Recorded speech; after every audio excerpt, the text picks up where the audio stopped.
আমরা চাই এই এলাকার সমস্ত ছাত্রছাত্রী যেমন ছাত্র হোক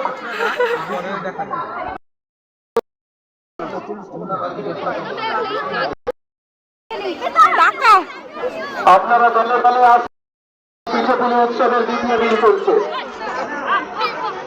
আমরা প্রত্যেকটা পিঠের কাউন্টারে দাম নির্ধারণ করে দিয়েছি। কোন পিঠের কত দাম আমরা বলে দিয়েছি, আপনারা দাম বলুন।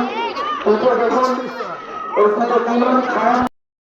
মাঠের মধ্যে অনেকে ফেলে দিচ্ছেন, দয়া করে মাঠে ফেলুন না। মাঠে একটা দাঁড়ালে হবে।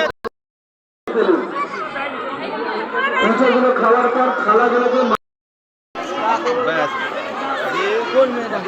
আমাদের আজকে যুক্ত হয়েছে প্রদর্শনী মঞ্চ, যেখানে হাতে তৈরি সুন্দর সুন্দর জিনিস যেটা ছেলেমেয়েরা নিজেরা বানিয়েছে।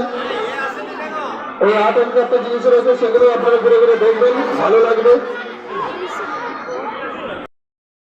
বডির কাউন্টারে আচ্ছা, বডির কাউন্টারে একটা মাত্র এসছে, একটা কাউন্টার এসছে বডির। আমরা আগামী বছর আরো এই বিষয়টার গুরুত্ব আরোপ করবে, যাতে আরো বেশি করে বডি কাউন্টার হয়। আমাদের পরের বছর আমরা এর সঙ্গে আরো কিছু নতুনত্ব যোগ করা যাবে। অংশগ্রহণ একান্ত কাম্য।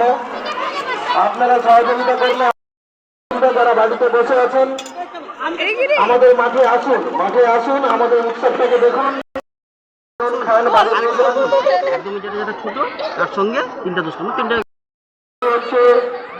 তো সেখানে হয়তো আপনি বাড়িতে তৈরি করেননি, সেরকম তুমি এখানে দেখতে পাচ্ছেন।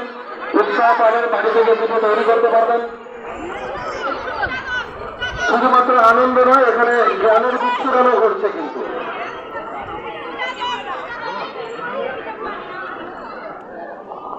আমাদের বিদ্যালয়ের ছাত্ররা যারা আছো, তোমরা লক্ষ্য রাখো, ক্লাস 9-এর ছেলেরা মাঠের মাঝখানে এসো।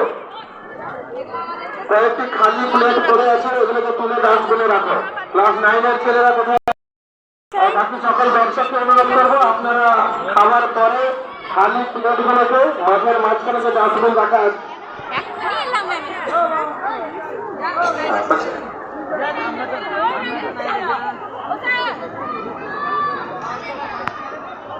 মাঠের মাঝখানে দুটো ডাস্টবিন আছে। আগামীকাল আমাদের বিদ্যালয়ে নর্মাল কর্মসূচি, নর্মাল পঠন পাঠন আবার চালু হবে। মাঠ আমরা নোংরা চাইছি না।